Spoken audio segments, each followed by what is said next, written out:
This is Writers on Film, the only podcast dedicated to books on cinema.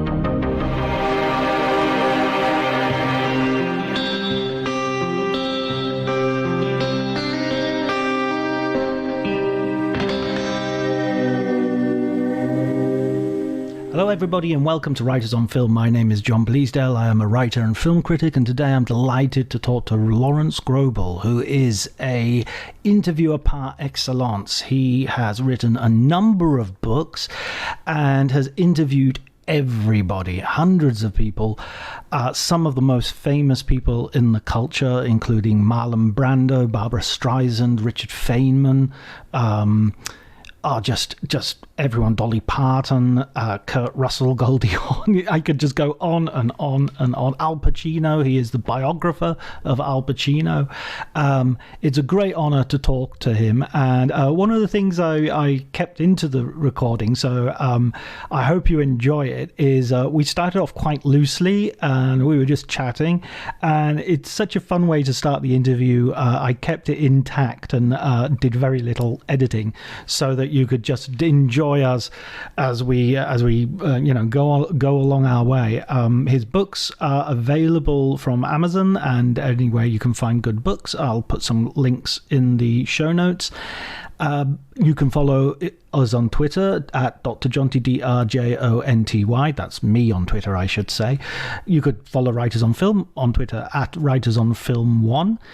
You can like the episode, review the episode, share the episode. You know the drill. If you don't, if you're a first-time listener, then please do. Please let me know. Give me any feedback you like. I would like to hear your thoughts on what you think of the episode or what you think of the show in general.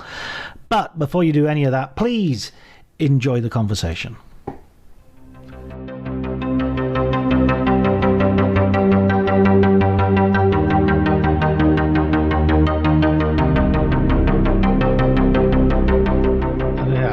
I'm such a narcissist. I end up looking at myself and not concentrating on the other person. Well, that's, when I was doing all the cable TV interviews I did for Playboy as well, I hated looking at myself on camera, and I'd have to edit it. So I kept saying, let's just put the camera on the subject, just put two cameras on the subject, get me out of it. And eventually they did it that way. And I thought it was better. But also it was like I didn't have to be self-conscious about, why am I wearing this? Why am I that? Well, how come I'm wearing sandals? And then it shows, stupid things. It's funny because when I edit these podcasts, which I do very, very lightly, I have a very light hand. I like to keep the conversation. But the one thing I try to do is cut out as much of me as possible. And so so people go, oh, it's great you let your guests speak, and it's like, yeah, but I kind of cut myself out. That's why you think that. Well, I do the same thing all the time. I mean, I talk way too much when I do interviews, and I guess it's what one might call it one's style, because I got I was able to do 5-hour interviews or 5-day interviews. So I basically talked a lot, because I wanted my subject to feel, hey, why is he doing all the talking? So they would come in and have what they had to say. And then I would cut out all the stuff I had to say.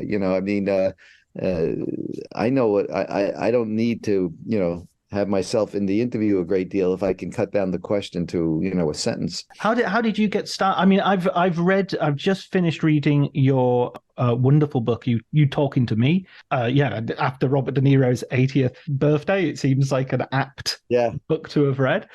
What an entertaining. So I know quite a lot about your life, but I'd love to introduce you a little bit more to our listeners. So that's fine. But before we do, though, I just want to ask you've got an English accent and you're living in Italy? Yeah, right. I've been in Italy for 20 odd years now. Came here with my girlfriend to teach at university, and then just stuck here, and I've lived here. Where's here? Where you live? Here is it's between Venice and the beginning of the Dolomite Mountains. So I can go down to Venice to do my university work on the train, and then I come home and I'm in the mountains, not quite the Dolomites, but I'm in what are called the pre-Alps. Just before. And do you get, and do you make a living from teaching? Teaching is my sort of solid day job, sort of monthly check, which I can rely on, which Right. in times of COVID and other times is extremely grateful. And the journalism is a very good is proving increasingly significant in helping out. Okay. But And I it's do know a lot of journalists who are going in the other direction. Journalists who yeah. were full time but are now getting day jobs because they just can't support themselves anymore. Yeah, it's very tough. So it's Mm. good to hear. Okay, and are you making is what we're doing now part of your journalism, or is this a sidebar and you write stuff? It's kind of a sidebar. Yes, it's definitely a sidebar because I mainly write stuff for Variety, Sight and Sound, a whole bunch of places, and I'm just finishing the first book, which is a biography of Terrence Malick. So Oh, nice. that's been my big sort of project for the last year and a half. And Um, that's a book that probably very few people will read, correct? I'm not sure. I mean, there isn't a bio. It depends on how Terrence's next film does. Really, I think Right. his I'm reputation. not being cynical. I mean, I'm just thinking, it's so hard to you know, when we put out these books, how many people see them, who's interested in them. Malik has had more failure than he has success, I guess, but Mm, he's had tremendous good reviews when he was starting out. He was sort of an not a Stanley Kubrick, Orson Welles type figure, that he was like, wow, this guy's doing great stuff. And then all of a sudden he just went in another, his films just didn't get well reviewed and things happened. But anyway, it'll be interesting to see your book. yeah, yeah. I mean, that's what's interesting about doing this podcast is I do recognize that it's niche to be interested in books about movies and about Hollywood and all that, but it feels like we're having a kind of renaissance that we're getting some great books and they're climbing up the New York Times bestseller list and people like Sam Wasson with his book about Chinatown and Glenn Frankel with his book about the searchers and there's some stuff out there that's really becoming popular. So I'm hoping to encourage that. Right. Okay. All right, so let's start. Just be my concern is always with my internet. Sometimes Mm, it'll just stop. You know what I mean? It's like yeah. even if it's a minute or 20 seconds, it stops and I'm out of it, and then we have to reconnect. So let's see if we can get as much done as we can. If I lose you, I'll try to get back on. If I can't, we'll email about it. Okay, cool. Great. Okay. And any interruptions, anything like that, I can easily edit out. Right. So yeah, just what I was saying earlier. To tell you the truth, I kind of tend to leave all this in. You talking? That's whatever you want, whatever you It's like. kind of funny that talking to you, I was thinking, oh, how do I interview an interviewer? And then now I realize I don't. I get interviewed by the interviewer. I usually do like to know something about the person I'm talking to. That's just by nature, I guess. I often think that this is pre-interview, so I'm asking you these things. But if you want to include it, by all means, I'm not. I have no objection. Great, great. And so how? Let me repeat the question just before we went off to John Land to what my daughters call Radio John. How old are your daughters? Oh, 19 and 22. Oh, good for you. Yeah, yeah. Mine are a little older. I got two also. Oh, how old are they? Oh boy, one is 39, the other's 42. Wow, wow. Oh, you Wow is right. I can't believe it myself. yeah, yeah. That must be a pinch me moment. And just two girls? Two girls, three grandchildren. That's it. Wow, I love having girls. Girls are, I mean, I know you're supposed to be neutral, and you would love, before they're born, definitely you'd love any sex, but having had two girls, it was perfect. I don't disagree, but I would have loved one more. I would have loved to try a boy, but my Hmm. my wife said shop is closed. We're done. Two is enough. I Yeah, said, all right, I can't fight her. fair enough. Fair enough. So when did you start out asking people questions? What's your background? Hold on a second. You haven't even introduced me. I'll do a little pre. Don't worry, I'll do a pre thing where I do all that. So it's Oh, okay. Hey, and people start listening to this from the beginning. I'm asking you about your children, you're asking me about mine, and why are we listening to this? Um, Believe me that they're yeah, used to it. They'll be, okay. Okay. So I say what was your question? How did I start out? yeah, yeah. How did you start out asking people questions and getting paid for Well, it? it was never my intention to be an interviewer. Right. When I was young, my there were certain novelists that really turned me on, and I just appreciated good writing. I appreciated good literature. I read Dostoevsky when I was like 15, and I read Kafka and J.D. Salinger and Norman Mailer and James Joyce just blew me away. And then I got to J.P. Donlevy, and they're just Philip Roth, Saul Bell, a lot of these writers. And I said, God, wouldn't it be great to be able to write like that? I mean, to be able to create work. So I went away to after I was in college. I edited my campus humor magazine. In high school, I was the editor of my school newspaper. So I was writing, and when I Hmm. was 15 years old, I won an essay contest about America's three greatest presidents, and Newsday published it. And the essay was published in the newspaper. I got a watch that I still wear today, engraved, and then the big thing was to go to Washington D.C. at the end of the year and meet President Kennedy.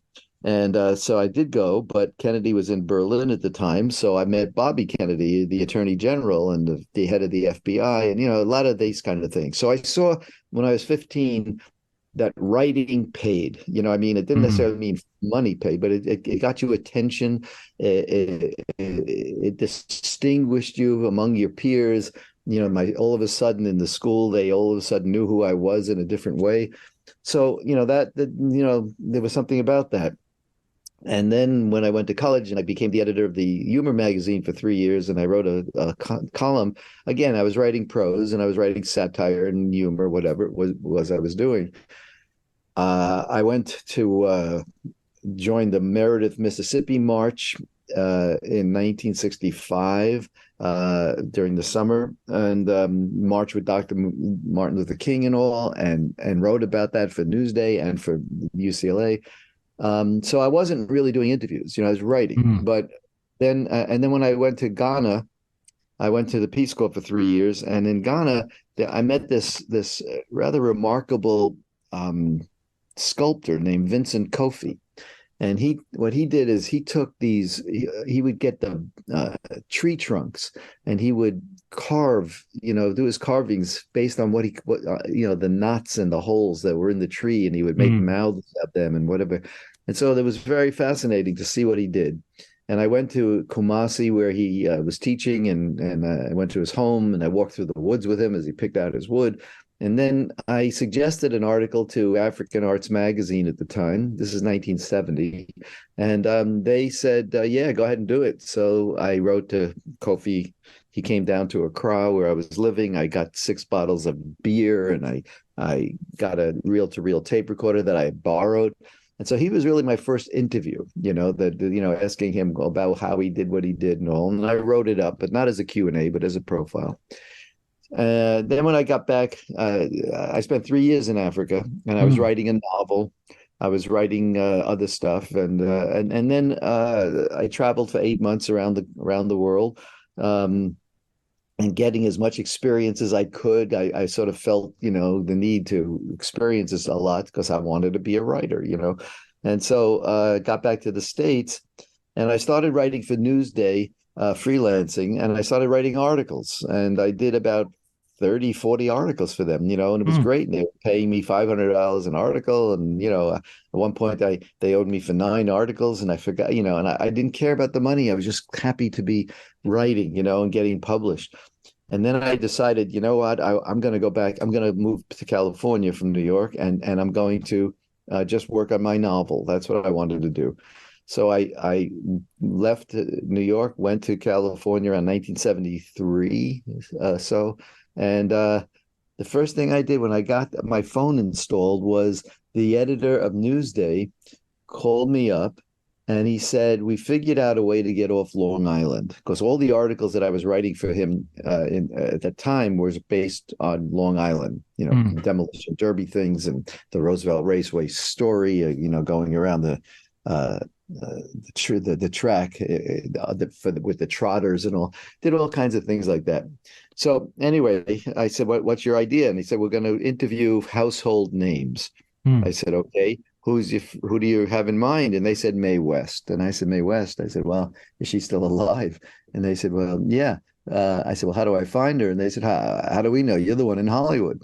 I said, okay. So I called up Paramount Pictures and got to some publicists. And I said, how do I get to Mae West? Because she had done stuff at Paramount.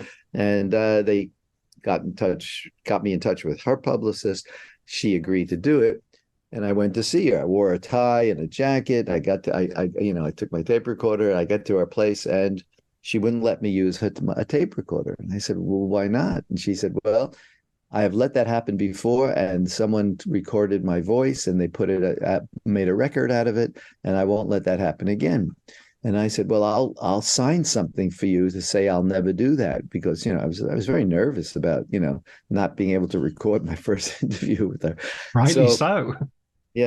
yeah, but she said no. She said no, I'm sorry. So I said, all right. So I took, luckily I had a pad with me, and luckily she spoke slowly. Mm. So, I asked her a question and zoom, writing, all her, whatever she said. And then, as soon as I finished with her, a couple hours later, I went home and I just as best I could, transcribe my notes and turned it into as good an interview as I could, but obviously missing words here and there. So that's the first one. And they liked this interview, Newsday, and they loved the picture the photographer took. I didn't take it. And they said, use that photographer. I said, well, what about the interview? And they said, well, that's good too. I said, you mean I can interview anybody that's a household name? And they said, how about Linus Pauling? He won 2 Nobel Prizes in chemistry and Peace Prize. Mm. And they said, okay. And then I said, how about Henry Moore, the artist in England? And okay, I could do him. And then as I made other suggestions, I soon found that there were very few that are household names, few scientists, few writers. Ray Bradbury, I did, but most of the household names were Lucille Ball and Cher and Carol Burnett and Warren Beatty, and these are the people everybody knew. So I started interviewing celebrities, and I did about 40 or 50 of them, and it was it was interesting. I'd go in. I was always a little nervous talking to these people. I talked to them usually for 2 to 3 hours. Mm. I needed to get about 3,000 words at the most, and what I started to realize about the form was I'm being allowed into these people's homes, but I'm just getting started sometimes. I only prepared 30 or 40 questions because that's all I needed to get going. Mm. So I wondered what would it be like to do an interview with somebody of this, who is a well-known person, but on a very deep level, for a few days, for a few weeks. And the only place I knew that could do that at the time was Playboy. Playboy did these amazing interviews, and I grew up with them. So I figured out, how can I get into Playboy? They only do 12 interviews a year. They already have a handful of interviewers that they use. How does one break in as a novice, to break that field? So I thought about it and I said, maybe if I interview Hugh Hefner and Mm. Hefner sees what I can do, maybe I can impress him in that sense. So I suggested to do Hugh Hefner to Playboy, and they said okay. And then I spent a while trying to get the play, But the fact was, Newsday, everybody in L.A. knew Newsday. For some reason, Newsday was a recognized newspaper based on Long Island, but it had a big following. So that was good. So I went to see Hefner, and I really prepared. He thought he was going to give me an hour. I spent 2 days with him, 7 hours one day, a couple hours the next day. He took me up to his bedroom to show me his circular bed and his Monopoly set with his friends and himself as the money on the character faces on the money. And so but I did a lot of investigating about Playboy too, and the things that even he said he didn't know about. So when the article came out, he was really happy with it, and he felt that they had an annual lunch in Century City at the Playboy Club or something Mm. for all the advertisers and Hefner, and so there'd be over 1,000 people would come to this thing, and Hefner usually made an appearance and gave a speech. This year, that I did the interview with him, he decided he's not going to come. He's going to uh, give out a copy of the interview I did to everybody who comes, and that's his statement for the year. You know who he is. Mm. So I was invited to go to that lunch, and the publicist asked me if I'd like to go, and I said, "Well, it'd be nice," but then he said, "Well, Arthur Kretschmer's going to be there, and he's the editor of Playboy." I said, "Bingo, I'm going." So I went there with my portfolio of interviews that I had done for Newsday, and I got it. They put me at a table. I'm sitting at this table, and then Arthur Kretschmer is brought to my table to meet me, and I couldn't believe it because this is a guy you very hard to get to. And so I said, Mr. Kretschmer, I said, look, I did the interview, that with Hefner that's being passed out. I think I can do interviews for Playboy. I said these are the people I've done, and I show him my portfolio. And he said, well, if the person in charge of the Playboy interview is this guy, Barry Goldson. He says, why don't you call him and get in touch with him in Chicago?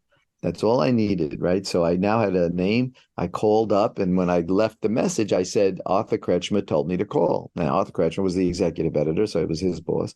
So he called me back, and we had a conversation, and we're talking, and I tell him what I'm doing, and I said, how do I get to work for you? And he said, well, who are you trying to get to? And I named a bunch of people I was trying to reach, and one of them was Barbara Streisand. Right. And he said, well, we've been going after Streisand for years. We can't get to her. If you can get to Streisand, we'd be interested. So that was it. Now I had to get to Streisand. So I got in touch with our publicist. I said, look, Playboy's interested. Newsday is interested. If she talks to me, Playboy's published in like 19 countries and languages, and Newsday is syndicated to 350 newspapers. She only needs to talk one time to me, and she'll be circulated around the world. She doesn't have to talk to anybody else. So it still took another 6, 8 months to get Streisand to agree to talk to me. But that's how it started. And then Mm. once I did Streisand, that was a crazy interview. I mean, it took a long time, a period of 6, 8 months just dealing with her once it started, and it took another almost a half a year to get to her. So we're talking about a long period of time. And I wasn't getting paid by Playboy until I finished the article. And I made the mistake of saying to Barbara, because every time I saw her, she would look at me skeptically, and Mm. then we ease into the interview. And at one point I said, Barbara, every time I come here, it's like I have to earn your trust again and again and again. I said, either you trust me or you don't. If you trust me, let's just do this thing. If you don't, okay, I'll leave. So anyway, we got into a lot of battles and fights and arguments, but we never, it never stopped. Although at one point she tried to buy the interview off of me, her and John Peters. So, but so once that one happened, and when Playboy ended up putting her on the cover of she was the first celebrity ever to be put on the cover of Playboy. And that's what, after that, very soon after I did Dolly Parton, I did Henry Winkler, and then Playboy said, "Are you sitting down? We got it. We have an assignment for you." I said, "Who?" Marlon Brando. He's agreed Mm. to talk. Now that was amazing, John, because Playboy had at least a half a dozen people doing interviews for them, and all of them were senior to me. But they saw in me that I had patience, that I was perseverance, and that I wasn't going to get paid until I finished it. So they didn't cost me anything. And I guess they saw like a foolish young writer, but willing to try to, do anything to get the work done. So the same thing, Playboy Brando took another year and a year and a half to get after I got the assignment and just dealing with him. But finally, he invited me to Tahiti. I went to Tahiti, spent 10 days on his island. And this became a book, right? Became a book, 10 days called Conversations with Brando, and the 10 days on his island is in there. And I've written a screenplay based on it, and I've come so close so often. But if Mm. anybody's out there listening, this still exists, and I don't know why. I mean, Anthony Hopkins wanted to do it. Rutger Hauer wanted to do it. They wanted to play Brando. So I had people. Stephen Dorff wanted to play my character. Mm. So and I mean, not just wanted to do it, but they read to me. They pursued me. I had lunches with them. I met with Rutger Hauer in Los Angeles and then in Poland during the Camera Image Film Festival. I Mm. mean, he said, I don't know if I'm big enough in the United States for you, but I think I could do it. I'm in. But who am I? I mean, I wasn't a producer. I just was the Mm. writer. So to find somebody to say, hey, you want to do a movie with Rutger Hauer as Brando? Nobody wanted it. But Hopkins, they did want, but that became it's a long story. I don't know if I'll Mm. go into it now, but in the end, I fired. I got rid of Anthony Hopkins, if you can believe it. It's Oh my crazy, but God. but Well, yeah, let's come back to Anthony Hopkins. I'm really interested in hearing how the Marlon Brando interview went.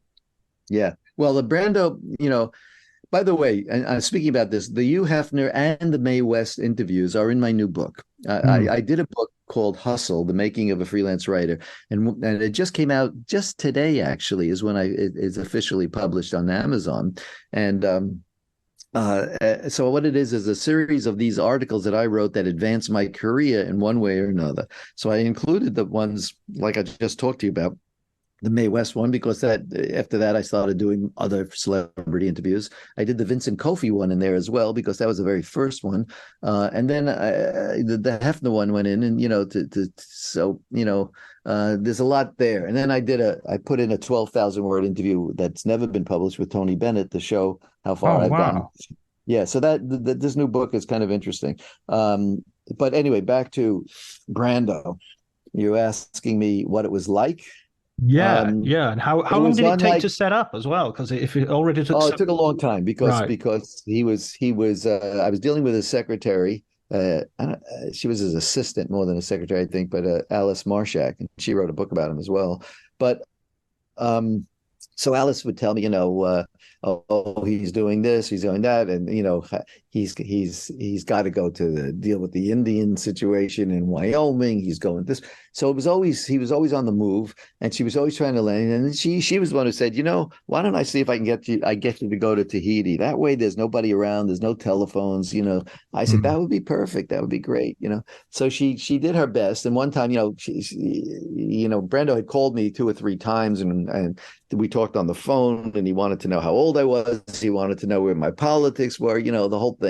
Once he saw I was a liberal-minded person, and that I had lived in Ghana for 3 years in the Peace Corps, he sort of got interested in me. So, but he kept apologizing. I'm sorry, I'm giving you the runaround, Larry, but I'm just busy here and there. And then he finally called and says, "Listen, you want to do this thing in Tahiti?" I said I'd love to. So then we arranged a date. It didn't work out. Another date, it didn't work out. I got married on June 1st, and on June 6th, I went to Tahiti without my wife. Just Oh. that was my. And when I got to Tahiti, and I said, hey, I said, I'm glad I'm here. I said, this is my honeymoon. He says, what are you talking about? I said, I got married a few days ago. He said, why didn't you bring her? I said, well, she's Japanese. She's very pretty. And I know you have a penchant for Asian women. So I said, I didn't need this. I didn't need the disruption. So, Absolutely. uh, I'm not risking everything on that. exactly. So anyway, once I got there, I got off the plane. I was Tarita was it was a small plane. I flew into Papeete, and then I spent the night there, and then the next day I go on this small plane to get to Tetiaroa, and on that plane is Tarita, who Mm. was his wife there, his Tahitian wife. She was in Mutiny on the Bounty. That's where he met her, and the child, Cheyenne, and she was about Cheyenne was about 8, I think. Mm. So anyway, very beautiful, beautiful child too. So I don't say anything to them on this plane, but we're the only 3 people on the plane. I just sort of nod. I don't know what's going on here and what the protocols are, and I don't want to fuck up before I go, to see him. Anyway, gets off the plane. He gives her a kiss on the cheek. He grabs the kid for a minute, and then he comes to me. And I said, "Hi, I'm Larry." He says, "I know who you are." He goes, "I have to introduce myself."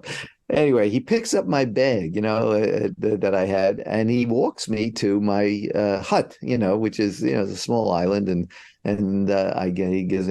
we sit down, and he sits down with me, and we start talking, in these 2 chairs looking out, and it was, we must have talked for about 45 minutes before he says, "Okay, I'll leave you, get settled, then I'll meet you for lunch." I said, "Great."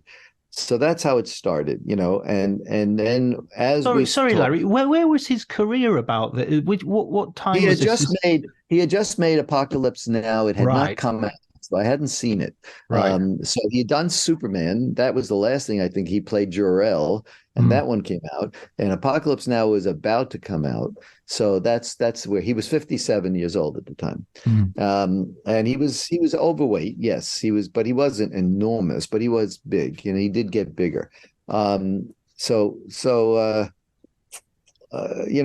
We for the first 3 days he wouldn't let me turn. I would go to I say, can we start taping? And he goes, "No, no, let's just take a walk.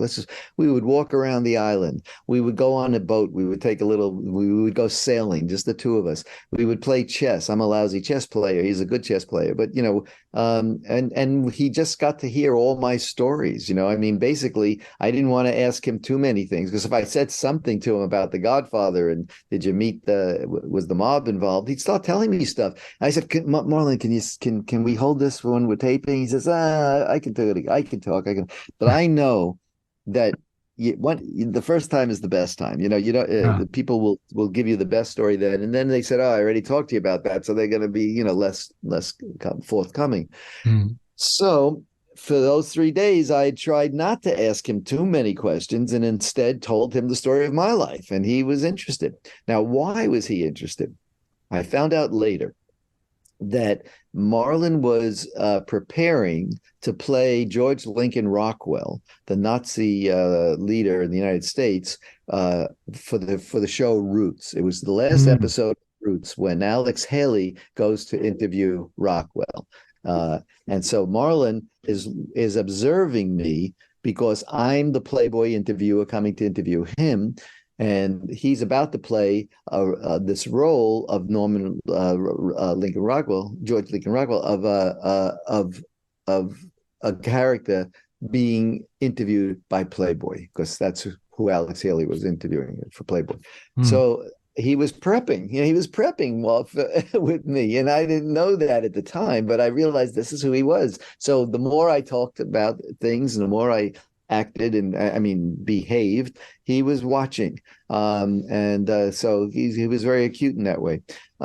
So after the 3rd day, I was getting a little antsy because I had my tape recorders, I had my questions, and I haven't started the interview yet, and I'm going, "Oh man, this is nuts."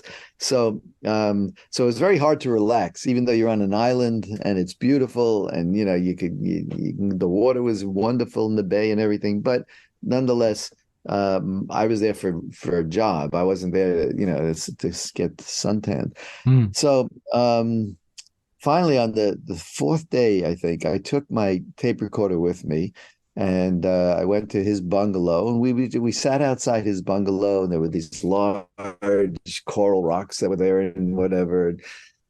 And we just started talking. I didn't hide it. I put the tape recorder between us, and I didn't say anything, but I turned it on, so he saw that I was taping, and he didn't say no. And Mm. so we just started talking, and once that started happening, then for the rest of that day, we went into his bungalow. We taped for 5 or 6 hours. The next day, 5 or 6 hours. So we taped about 15 or 20 hours of conversation that way, and that's how that happened. It was a remarkable time in a way. I mean, when I look back on it, I mean, I'm still talking about Brando. I'm still writing about Brando. Yeah. Uh, So he had a big effect on me, but it also had a big effect on my career because when I got back and they published it. And by the way, Playboy said they first they weren't sure. They had an interview with John Travolta, who had just made, I guess, Saturday Night Fever or something like that. Travolta was really the big star at the Mm. time. Brando's star had faded, but he was still Brando. So I remember there was a discussion whether in the 25th anniversary of Playboy, the big magazine issue, they were deciding what should they run John Travolta interview or the Marlon Brando interview. And I said, that's a no-brainer, man. I Yeah. can't even imagine that they were thinking that. But, I understand, popularity and all that stuff. But they went with the Brando.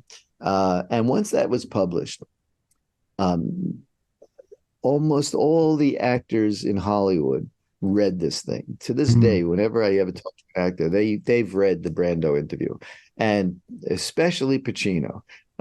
So when Mm. Pacino agreed at the end of that year, that this came out in 1979. I think it was 1979 in the like December, and then Al Pacino was making Cruising, and so he agreed to do a Playboy interview. It's the first interview he ever did. He never did an extensive interview before, Mm. and I got the call from Playboy, and they said Al Pacino's, agreed to do it. Can you get to New York on Thursday? This was Tuesday. And the Academy Library, where at that time, there was no Google, there was no, internet or anything. So I had to go to the library to do my research, and they were closed on Wednesday. So I said, I can't go. I said, I'm not prepared. And they said, well, you don't understand. He said he'll only do it with the guy who did Brando. I said, oh, that's interesting. So I said, well, can you pay me more money then? And they said, okay. Then they agreed. So I got my, salary increased a bit. And then I was doing Steve Martin at the time. And I had to put that aside because of this. And when I went to New York to do Pacino, we hit it off in a very unusual way. It was almost like I was meeting my older brother, and Ah. we became friendly. I would go to his apartment. He was very nervous at first about doing it. Well, he didn't want me to put the tape recorder on, and I just said, "No, I'm putting it on." I didn't want to get into another Brando situation where they tell me when I can turn the tape recorder on. So I decided from now on, I'm just wherever I am, whenever I do an interview, I turn it on. And if they don't want it on, they'll tell me they turn it off. But otherwise, they'll assume I know what I'm doing. So Right. Right. what happened. And that's what happened with Pacino. I ended up doing the transcript of the Pacino interview was over 2,000 pages long, and that was just that 1979 I did it. Um, and Whoa. but How and do, when I how do you get finished, that down into an article? How do that's you? that's a whole other conversation, John. I mean Right. Right. that's an editing conversation. But Sure. yes, I had to learn how to index because there was Mm. so much material. So I would go over everything, and if I talked about his childhood on pages 10, 15, 170, 290, and 1000, then I would I'd write an index childhood, and I wrote down those pages. Same thing with any movie he made, or I talked about his mother, talked about whatever. So when I got to a comment that he makes about, let's say, when I was a kid, I did such and such and such and such, I then stopped, where I was, and I went to my index. I looked up all the things he said about childhood. I took out all those pages and then started that conversation using the Mm. different pages, to get into some stuff about his childhood. And then there would always be a word or something he said. It says, yeah, that reminded me of when I was, doing improv. What did he do about improv? You know what I mean? Right. And then to tie it all together and make the questions work with the previous answers. So it flowed. So when you're reading the interviews I do, you read them as if they're a single seamless conversation. That's the way to read an interview. But Right. in reality, you're looking at a very highly sophisticated edit of an interview. I do not edit their words. I don't change a single word they say, but they may go on. He may talk about The Godfather for 4 paragraphs. I may only use 2 sentences from each of those 4 paragraphs, put them together, and have a comment that is coherent and advances the story. Mm. So now that's a little controversial too with journalists. Some journalists say you can't do that. You have to, you have to do verbatim. You can't do that when you have a 2,000 word No, absolutely not. transcript. You have to edit it. So, that's what I was learning. I was learning on the job how to do these things. Um, and, I've been putting together my archives lately Mm. since I'm on the air. I can mention this, that my archive is now complete, and the catalog for the archive is 310 pages long, which is the longest catalog this archivist has ever put together, he said. And because it goes, I have all the transcripts of all the interviews I ever did. I Wow. also have indexes for all those things. So when a researcher would ever look at this stuff, it'd be very easy for him to get to certain things they're looking for. And I've kept a journal since the Streisand, since 1976. I've kept a journal that is now over 10,000 single space pages long, over 5 million words. And a lot of it, most of it, is dealing with all of these people that I've dealt with, Right. but from behind the scenes. So it's a far more detailed, intricate, revealing thing. And so I am working on it as a book. I'm trying to put, if I'm going to put it into my archives, the journal, I won't have a copy of it here really. Well, half of it is in my computer. The other half is typewritten. So I'm working on my next book after this one, of putting together this journal. And it's going to be very explosive. I was going to It's got say, that's where the bodies are buried, surely. the bodies are buried, and I will be basically blowing up my career. But I'm at an age now where that's what's going to happen. It's not going to. I mean, I won't publish this for at least another year, because I'm up to 1985 and working on it. But it's amazing to me because I have. Well, as I'm reading over the stuff that happened in with Henry Fonda when Henry Fonda was, I did the last interview with him for Playboy, but when he went into the hospital, I kept going back. I was Mm. seeing him all the time, and I was writing about all this stuff, and and how people came in and out, and all this. So it was really kind of fascinating, the behind the scenes stuff. A lot of it I forgot. Quick example. I know I'm rambling. I interviewed Miles Davis for the cable TV thing, and Miles Yeah. Davis is, he's an equal to Brando. He's an equal to Pavarotti. I mean, Yeah. there's a few people that I've done that are really iconic people, and Miles is one of them. And when I went to his home, he was not there at the moment. He was somewhere in the house, and I while the crew is setting up, I walked out on his patio, and I look outside, and there's the ocean. It was in Malibu, and I'm looking, and then I hear this voice from up above. "You're the interviewer?" I said, "Yeah, that's me." He says, "Come on up."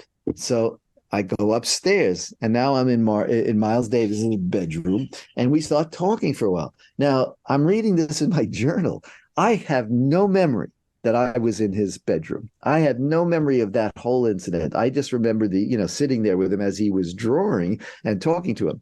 But so it's fascinating to me that I was, I guess, smart enough to, every time I finished something, I went home and wrote about it. I Yeah. documented.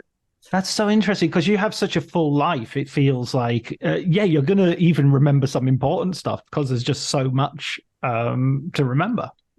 It's amazing to me how much there is there that I don't remember. I mean, I just saw an incident, a personal incident where my daughter was 5 years old. We put her in this friendship day camp, and one day they're late. We coming home and whatever. Turns out they were in a van with 8 children, and the van caught fire. And the children panicked, and they start crying, and the car's on fire, and they had to pull over and escape through the back door. And the firemen came, the policeman came. We find out about it all. So I'm reading about this, and I called my daughter. I said, because at 5, you should remember things like this. I Yeah. said, "Do you remember that you were in a van that caught on fire?" She said, "Don't remember it at all." So I said, "My wife, do you remember this? She says, I don't remember. I said, you called it's in my journal. I said, you called the head of the thing. You were furious. You were yelling at him. You never yell. She didn't remember either. And I didn't remember. Now, that's amazing to me, right? But if I Yeah. didn't write in the journal, I would never have known that it even happened. I kind of have a similar thing with when I first arrived in Italy. The first 10 years are a bit of a blur, and I don't really know why, but they sort of concertina together. Whereas I can remember things from when I was 12 years old with absolute detail. It's just it's almost like your mind is elsewhere. You're concentrating on the present too much, perhaps. Well, this is the reason I tell people, when I was teaching and all, I always encourage keeping a journal. I make Mm, it an assignment. If you're taking a class of mine, you have to keep a journal, and at the end of the class, you have to show it to me. I will not read it, but I will skim over every single page of it. I'll just look mm, to see that you did it with the dates and everything, because I think if you get into the habit of doing it, Truman Capote was the one who did, mm. 1982, when I was interviewed Capote from 82 to 84. He asked me, do I keep a journal? And I said, yeah, I do. And he says, it's very important, and he told me that so many of the pieces he wrote in Music for the Chameleons, this book of essays, the piece about Marilyn Monroe, the piece about getting stoned with his maid and going to different people's homes and dancing with the maid, and all these articles that he wrote, he said they all come straight out of his journal. Mm. And I understand that. When Henry Fonda died, I wrote a piece about him in my journal, and then the L.A. Times editor called me up and said, "Can you write something for us for the op-ed page?" I said, "Okay, great. When do you need it?" He says, "In 2 hours." I said, "No, I can't do that. I can't write that fast." And he says, "Well, listen, if we can't have it for tomorrow's paper, then it's old news already. We have to." So I said, "Well, I wrote something in my journal." He says, "Read it to me." So I just pulled up my journal. I just finished writing it, Mm. and I read him what I wrote in the journal. He says, "That's fine. That's perfect. Fax it to me at the time." So I faxed that to him. And the next day, there it is in the LA Times op-ed page, right? Full page, all about Jeez. me and Henry Fonda. So you get to see how important a journal can be, and you never know what's going to happen with it. Absolutely, and it's such a chastening story, that as well, of the editor saying Henry Fonda dying will be old news the day after. Yeah, the day after. Exactly. Oh. Exactly. That's the truth, though. Yeah, back to Pacino, because Yeah. Pacino again, you wrote the book about Brando and the experience of staying on the island. By the way, side note, I reckon Tom Hardy would make a great Brando. Oh, I I love Tom Hardy. Yeah, I just think physically he Did you? has that same prowess. Well, Tom Hardy's best movie, I think, is Bronson. Yeah, me Did you? too. Yeah, Yeah, I brilliant mean that movie. that blew my mind when I saw Bronson. I said, "Whoa, who is this guy?" I don't buy DVDs very often. I bought that one. I wanted Right. to own Bronson, and I just thought it was a terrific movie. And I like everything he does. I mean, he's a little subtle. Sometimes he's not. But he's a good actor. And you're right. I appreciate that thought, because the people I thought would make good Brandos is James Spader Mm. and Woody Harrelson. And Woody Harrelson, I never would have thought of, but Jeff Bridges, who I know and I email with, I wanted him to play Brando. And Jeff said to me, I couldn't do Brando. I never could. He says, but he read the script, and he says, and then he called me up and he says, I know who should do this. I know it's perfect. Woody should do it. He's got the nose, he's got the attitude. And I Yeah. said, wow, you're right. But I can't get to Woody Harrelson. He's very hard to get to. And then James Spader, I interviewed him for Playboy, but I can't get to him so easily either. So those are the Mm. two that I thought, and I will agree with you about Hardy, and I'm going Mm. to note of it right now. Yeah. So if you in 2 years' time we see the 10 Days on an Island with Brando, Yeah, the yeah, movie starring Tom Hardy, I've got points. you got it. You got it. That's a great suggestion. I love him. Well, so again, Pacino. so with Pacino, you end up you start with this interview, and it's really interesting that William Friedkin, who passed away recently, he sort of has a run-in with Pacino, or there's an Yes, experience with Pacino, and you meet Pacino directly after that. Do you want to tell us a little bit about that moment? that's yeah. Okay, so he's some. So this is when I first got to know Al, and he was making Cruising. And I went to New York, and there was it was a very controversial movie before it even came out, because everybody knew it was about the gay world in and the S&M world in New York. And so Al was nervous about how it's going to be treated. And so there were protests in his. I would be in his what do you call it, the trailer that would Mm. be parked, and we'd be sitting there, and you'd hear the whistles, and he says, listen to them, those are all the gay people, they're whistling, they got whistles, they sound like crickets, he said. And but but it was not an anti-gay movie, and Al certainly wasn't trying, playing something like that, but he was concerned. And so he came out after the movie was finished and being edited. I was back in New York, LA, and he was in New York. And so he came out and he told me, "Listen, I'm coming out to see if I can see some of the outtakes and how it's being edited. And why don't we meet for lunch? I'm going to see Billy Freakin around 9, 10 in the morning." So we went there was a place on Sunset, the Imperial Gardens. It was a Chinese place. I think it was Chinese, maybe it was Japanese. But anyway, so I said, okay, I'll meet you there at noon or 1 o'clock. Mm. So I get there at around the time we planned, about, let's say, 1, and he sits. It was raining, and which is rare in LA already, and he's standing in front of the place because it was closed, and I didn't know it was closed on that day. It's probably a Monday or something. And he looked very forlorn, and I Mm. said, hey, what's going on? And he goes, you can't believe this. He says, I went to the studio, to Tadeo Studios, to see it, and he wouldn't let me see it. I said, what do you mean he wouldn't let you see it? He said, I go in. He says to me, what are you doing here? And Al said, well, I'm in LA. I just thought I'd take a look, see if I can give you any suggestions or what. He says, no, you can't see it. I don't want you to see it. And he just would not let him see it. And Al just walked away, and he turned around, and he can't. And I said, well, how long have you been waiting here? He says, about 40 minutes. So I felt so bad. So then we tried to go to another restaurant, and that was closed. And then we went to another restaurant, and that was closed. So we finally got to this one restaurant that finally was open. We got a place that, we talked. Anyway, he ends up going to see Freakin a few days later to talk about it, and Freakin he was just not nice to him about it. Mm. And Al knew that there must be a problem with the movie, and in a way there was, because the movie, if you read the book Cruising, every other chapter is about the cop and the killer, the cop and Mm. the killer. So the movie should have been equal, and the killer at the time was Richard Cox, who became a friend of Al's and a friend of mine after I got to know him. And Richard Cox thought he was going to, co-star Mm. in this movie, and it was a big break for him. It was a major movie for him.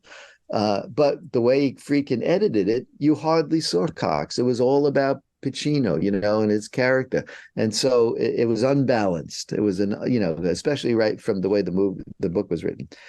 Anyway, so Al was pretty upset about Freakin.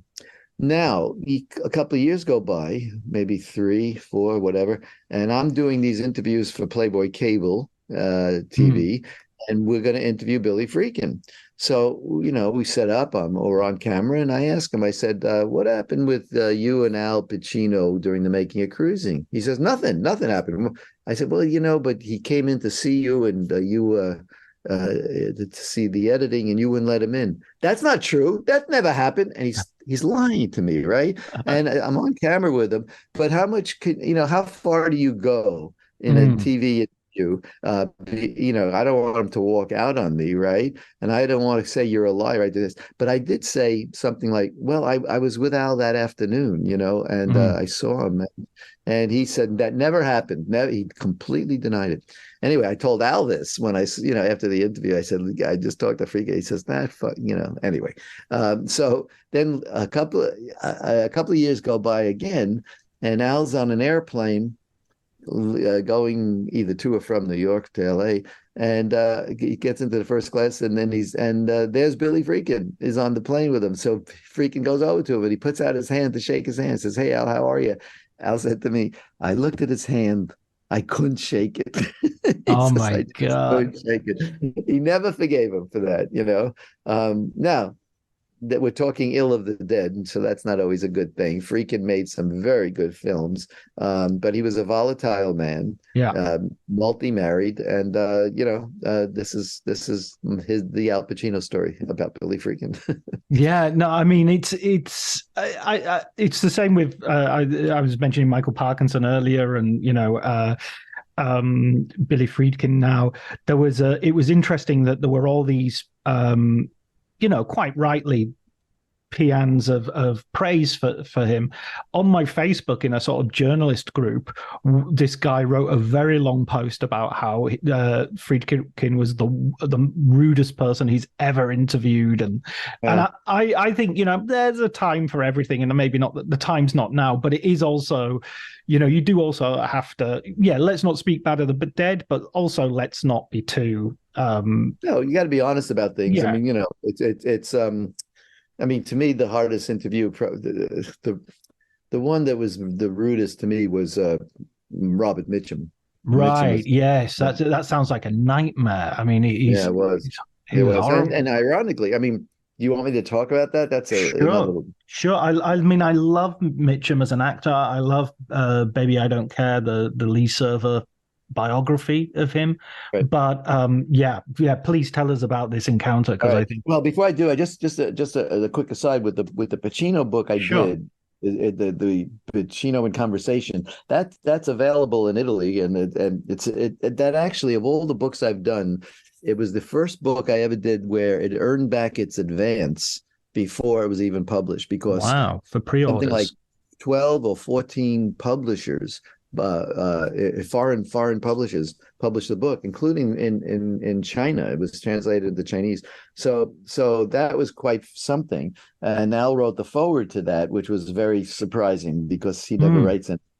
But then I Are did you still another. close to Pacino? Are you Well, still I'm not as close to him as I was. mm. He was my best friend for 35 years. Mm. So I was very close to him, and he asked me to be in his movie, the Salome movie, Mm. Wild Salome. And so I said, "Why do you want me in your movie?" I said, "It's about, Herod, King Herod, and John the Baptist." So what are you talking about? He said, "Well, I want you to be like the biographer. You come in and ask me questions while I'm talking to people. Just interrupt me," he says. I thought that was strange, but I said, "Okay," I did. So I'm in the movie, and Yeah. I'm throughout the movie. I'm in the movie without talking. I'm just walking with them all the time, and this, walking wherever we went, and so I said to him, I'll do it. It was a year-long project, or more. And I said, but why don't I actually write a book about it? I'll keep a thing. And he said, okay, that's a good idea. So I wrote a book about being in the movie. And it's called I Want You in My Movie, My Acting Debut and Other Misadventures, filming Al Pacino's Wild Salome. So when I had a publisher that wanted to do it, and I told Al, I said, Al, I found a publisher. This is great. And he says, no, the movie's not ready. It's not ready. I said, well, it's not going to, the book wouldn't come out until the movie comes out. I said, but the point is publishers need a year to get it ready and all that stuff. Mm. Anyway, he got upset and he said, no. And I said, I'll give you the manuscript to read. Don't worry about it. It's positive. It's all about, your genius, so to speak, Mm. Anyway, he got very pissed off about it, and I canceled the contract. And that pissed me off because I felt he was impinging upon my artistic freedom, Mm. and that it didn't make sense to me for him to do that, especially since we were as close as we were. I mean, it was Mm. like, as I say, I wasn't I was closer to him than I was to my own sister, and Mm. so I got annoyed with him about this, and in the end, I published the book by myself. So I self-published it, so nobody's ever seen it really on Amazon, but it exists, and it's quite an incisive book, I think, and it really does show you the way his mind works and everything else. He was mad at me about it, but we have since, been emailing and not emailing, texting, although he doesn't like to email. Right. So that's that little piece of thing. And I also wrote a novel called Begin Again, Finnegan. and it's sort of based on my relationship and what happened with him. All But right. it's fictionalized. But How so how how Joycean is it? Because with that very title. Joycean, very Joycean. It's yeah, Begin Again, Finnegan is basically about Finnegan's Wake. I mean, about Joyce. I've And just in the finished Finnegan's Wake after 10 did years. you really? Yeah, yeah, and Oh, I'm beginning again because I, oh, that's I great. Well, listen. I mean, I've done it too. I mean, I've listened to Joyce reading sections of it on the Cadman radio record. I've tried reading this thing a number of times. I will not dare say I've read the whole thing because it's impossible in a way. But yeah, I have read. I mean, Joyce has always been my favorite writer.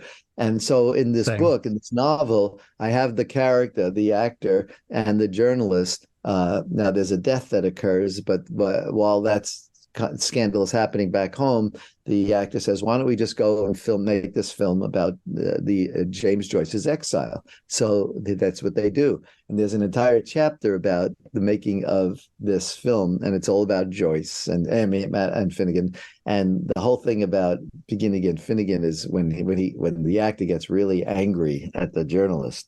And he Right. tells him, he says, you're going to have to begin again. You're going to have to begin again, Finnegan, and he's really angry. So anyway, but I like that novel. I wrote a screenplay based on it. Never showed it to anybody, but it exists. Wow, So wow. anyway, yeah, you might Yeah, be interested in checking that out. I think you can get that in Italy. certainly.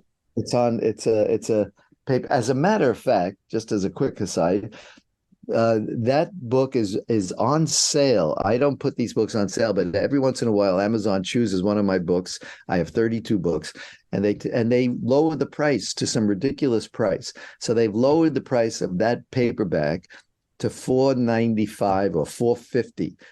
That's the same price as the Kindle. So you can actually get that paperback. It's normally $16, but Brilliant. I'll and look out for that.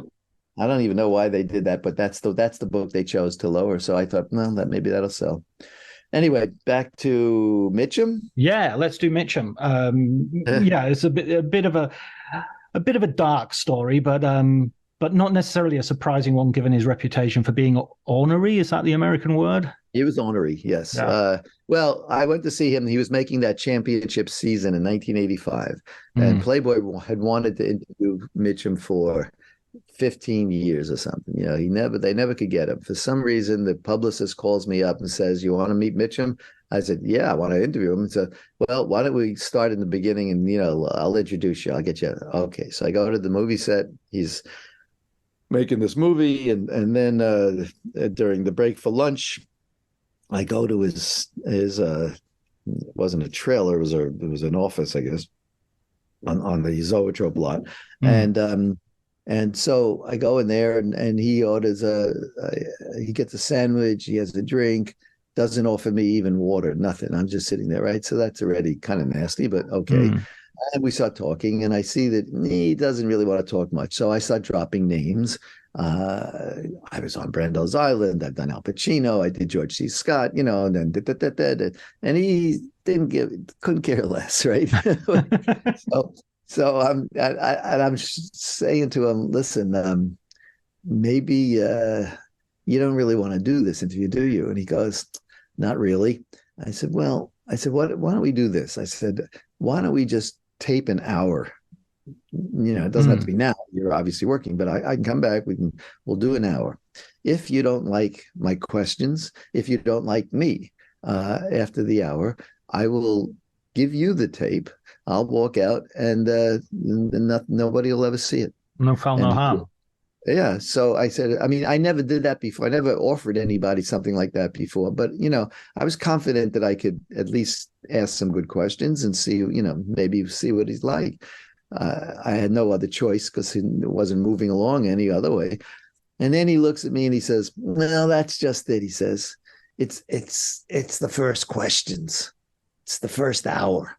And I Mm. looked at it. And I said, "Well, Mr. Mitchum, I just here doing my job. This is what I do." And Mm. he says, "That's what Eichmann said." I said, "Excuse me?" "Yeah, that's what Adolf Eichmann said. Just doing your job."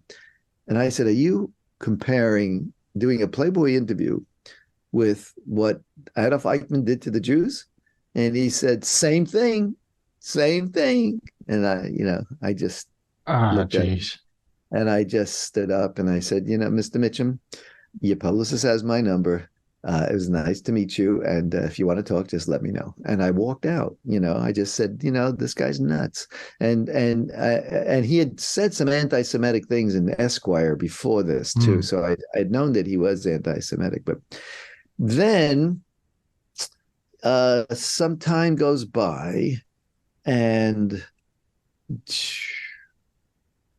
let me see where it is. Okay, so then when the Houstons, I start writing the Houstons, Mm. and John gives me a letter. John Houston telling everybody that I'm interested in talking to, that they should talk to me and tell the Mm. truth. So I sent this letter out to everybody, including Mitchum. So I get a call from Mitchum. I had an accident. I fell off a ladder. I broke my arm. My one eye was out of my head for a while. My nose was broken, and 2 days after I get back from the hospital, the phone rings. Bob, this is Bob Mitchum. I said, oh, and he doesn't remember me from previously. This Yeah. is now 2 or 3 years later. So I said, "Oh, hello, Mr. Mitchum. You're responding to my letter?" He says, "That's why I'm calling." I said, "Great." I said, "So I'll be able to see you." He says, "You can come tomorrow." I said, "Well, I just came out of the hospital." I said, I have a broken arm." And he says, "That's okay. You can come tomorrow." And he's up in Santa Barbara. I'm in Mm. LA. So I said, "Okay." So what choice did I have, right? So now I look back on it now and I think, God, I should have hired a driver to take me there, but I didn't. I drove there with my left hand. My right hand's in a sling. I can't see out of one eye. I drive up to Mitchum's place, and I go to his house. I look like Quasimodo. I mean, I'm Yeah. really like messed up. And he opens the door. It doesn't say a word. Not like, Jesus, what happened to you? No, just he sits down and we start talking. Well, he's a good storyteller when it Mm. came to talking about John Huston and working on Heaven Knows Mr. Allison and one other film he did with him. Was it The List of Adrian Messenger? Maybe, I don't know, something like that. Mm. So I left. I never brought up the Playboy interview with him or anything like that. But then when there was a documentary being made about Houston, and they brought the African Queen, the boat, from wherever it was in Florida, I think, to Hollywood, and they put it in a warehouse, and they told me Mitchum was going to narrate 18 different sections of this documentary, and one part, and he's on the boat when they're going to start it on the boat, I think. So he's at the front of the boat, and he starts talking, and he says that he does the first narration, and when he finishes, they're filming it, he looks at the director and he goes, "Too Jewish?" And Oh, everybody laughed, right? They thought, very funny. Okay. So he says, "Okay, I'll do it again." Every single first take of each 18 parts, he said the same thing. "Too Jewish?" And it was so uncomfortable because the director was Jewish, a lot of the staff was Jewish. They had crew. what does that even mean to Jewish? Like, I mean, what That's a is good, it? Does it have any sort of too much inflection, too much this, too much that. okay. I can't even explain what Sure. he actually means, except that it was not a nice thing to say after a while because it made everybody so uncomfortable. Yeah. And uh, I I witnessed it. I was there, Yeah. Yeah. and so it was quite something. So that was Mitchum. So I never did it for Playboy. I did do it for the Houston book though. Yeah. And I mean, you've had some. I mean, talking of anti-Semitic, you've interviewed Mel Gibson. I Yeah. mean, one of the and that interview, the way you've described it in your book was, I mean, he shows his true colors straight away as well. Yeah, yeah, In yeah. terms of his misogyny more than his anti-Semitism in that case. But I haven't ever interviewed him, but I did see him at a press. I was attended a couple of press conferences and asked him a couple of questions during them. And Hacksaw Ridge, I think, was the last one. And he scrolled and did caricatures with a magic marker on the desk of the news conference place. And it was just like one of those weirdest things. It looked like someone having an episode. Well, Mel's a strange guy, but then you got to go back to his father and see what kind of guy his father was, Right. Yeah. So yeah, His so father actually wrote a book called "Is the Pope Catholic?" yeah, right, right. He was challenging even the Pope. Yeah. Well, I'll tell you something though, but Mel and I got along very well. You know what I mean? Right. It wasn't as a matter of fact, I even invited him once. I told him that I play cards, I play poker with Pacino, Harry Dean Stanton, George Hamilton, Elliot Gould. We played cards regularly every 2 weeks or every week almost. And sometimes it was at my house, sometimes it was somewhere else at Al's. Al would rent the Beverly. Was this poker for money or... Yeah. We played Right. poker. So, and I never, yeah, I mean, these guys have a lot of money and I don't, so, Mm. but, I learned to play poker. So anyway, so one time, uh, we were playing it, we were going to play at George Hamilton. He was going to host it. And Hamilton had an Indian, cook that was going to make food, and then we were going to smoke cigars and have good wine. It was going to be, he made it a very interesting evening. So there was room at the table. I think we had six or so. So Mel had said to me, "Oh, if you ever play cards, I'd love to join you." I said, "Okay." So I called Gibson. I said, "Hey, you want to do? We're going to be playing at Hamilton's house. Al will be there."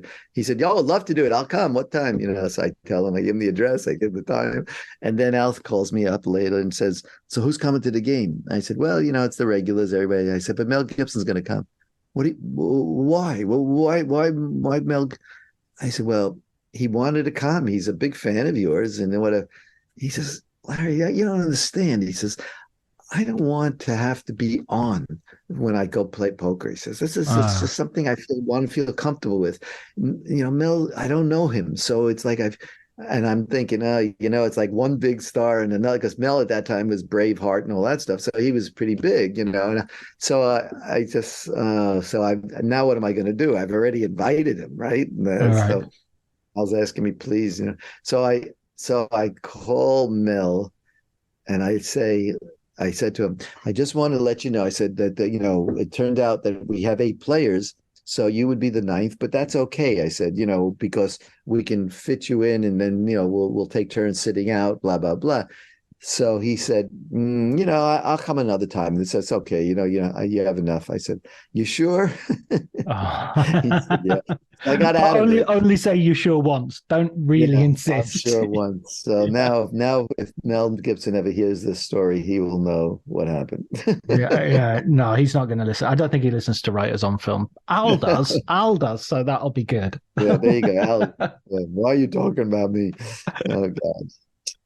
I mean, one of the darker interviews that you have in that book was actually surprisingly with Anthony Hopkins, and not because he sort of, you know, um, Yeah, does anything that we would conventionally think, but just because his philosophy feels so yeah. pessimistic and nihilistic. Yeah, I mean, that's Hopkins. I mean, he goes, you know, actors are nothing. Actors are nothing. He goes, Shakespeare. Who is Shakespeare? You should burn it. You should burn down the Stratford on Avon. Burn it to the ground. You don't have to do it. I mean, he's just like he Yeah, was cynical about things, and yeah, he's a cynical guy. And he just. And yet he's a great actor. I mean, and he talked about his process where he would make us to learn his lines. He would draw a circle, and then he would do a pie chart, and he would, do like 20. He did. I think he did a pie chart of 5 times, and he would do five circles, five pies, slices in each one, and each time he did his lines and memorized it, he would. Shade it in that mhm. thing, and when he shaded in all 5 circles, that he had practiced 25 times his lines, and he felt that's how he learned his lines. Wow. Interesting. It's always Yeah. interesting to hear how people's process. Joyce Carol Oates once showed me. I was at her home in Princeton, and she was working on a book. I said, "Boy, you just knock out a book one after the other. How do you keep all these characters in mind?" And she shows me that she wrote a backstory for every character of every novel she's done, she showed me like 180 or 200 pages that she writes before she starts writing the novel. So she knows where these characters come from. It has nothing to do with the novel in a sense, but it has to do with how she sees them. I thought that was like incredibly deep. Yeah, I loved her book, Blonde. I loved Blonde, yeah, I think about I Marilyn loved it Monroe. more than the film, but Oh, uh, it's much better than the film. The film had yeah, flaws. I think the book is more obviously a work of art and Yes. less. I mean, it's like James Elroy, who you also interview. He's so obviously in his own fantasy land that it really doesn't matter. Yeah. It really doesn't. You don't really have to worry about, oh, this is offensive to the real people, because it's, well, this Right. is this Right. isn't the real people. Right. Yeah. Listen, Larry, we could have hours and hours of talk. So I hope you'll come back and talk to me again at some point. But there is one final question that I have to ask you, which is, could you recommend a film book for our listeners? Well, you know, I will just mention two of my books. The one, Conversation with Brando, and the other is The Houstons, that are part of this. What is it? AFI, or the Hollywood Reporter is doing the 25 best books of the thing, and there are Yeah. certain people like Rod Lurie and all who are writing saying, "I just voted for your book for the best book," all that stuff. So I'm very proud of those books. But Mm. if I was going to just recommend certain books I did that thing. I did write the 25. I did, but I would say that there are a couple of novels Mm. uh, that I would recommend. One is Bud Schulberg's What Makes Sammy Run. Yes. The other is Nathaniel West's Day of the Locust. I think those are two very good. And the third might be Get Shorty, Elmore Leonard's Get Shorty. Those are three good books to read about the Hollywood situation, people. I thought Lillian Hellman's Picture about the making of the Red Badge of Courage and all with about John Huston was a very well done book. And a matter of fact, it was Truman Capote was inspired to do his book, The Muses Are Heard, after as a nonfiction kind of novel, whatever, based on what he read with Hellman's Picture. All And right. then William Goldman's Adventure in the Screen Trade, and Klaus Kinski's Uncut, Clint Kinski Uncut, his autobiography is a very good autobiography. It's written in the first person. So, Mm. I mean, in the present tense. So he starts it out where he's a kid. I'm in the thing. I'm with my father, and he goes in and he tries to steal some groceries, and he wants me to steal some apples or something under my shirt, and the grocer comes out, and I'm running, and it was Pacino who was reading that book and says, "You got to read this book." He says, "If I ever write a book, I'd like to write it like this." He says, "It's you feel like you're in it right throughout." So those are just some books, that I would recommend people might want to take a look at. I've never heard of that Kinski one. That sounds fascinating. I have Yeah, to see if I can dig it out somewhere. As yeah, for it's the called Kinski Uncut. Yeah, Brilliant, brilliant. Well, again, thanks so much, Larry, for talking to me, and I'd love to have you on when you have your next book out, and we can talk about that. that's great. And if anybody ever gets any of my books, I will be happy to keep coming back.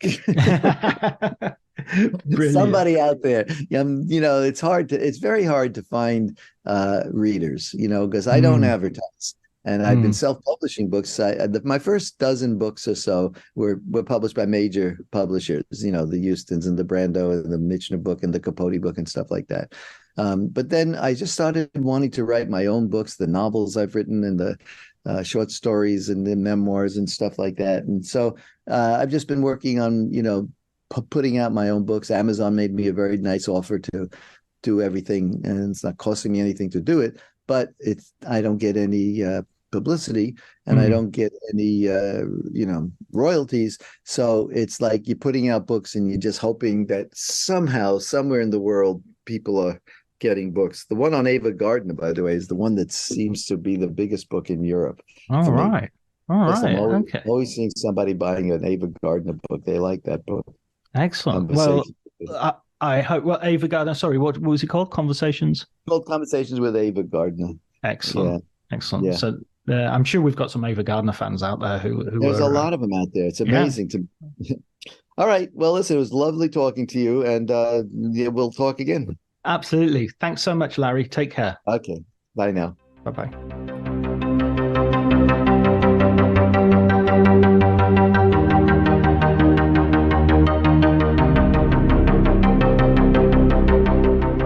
So that was me and Lawrence Grobel talking about our experiences interviewing people. That was me interviewing the interviewer.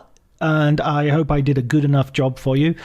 It is almost impossible to do a bad interview with this man because he is so clever, so interesting, so insightful, so funny and entertaining. I would just love to sit back and spend a whole evening with him, picking his brains and listening to his war stories, of which there are many. It's amazing. I loved it. Loved that experience. I hope you did too. And I can't wait to have him back on the show so that we can talk about some of the things that we never had a chance to talk about. Thanks so much to Elliot Atkins for the music, and thanks to you, listener. I hope to hear. I hope you come back. Okay, take care.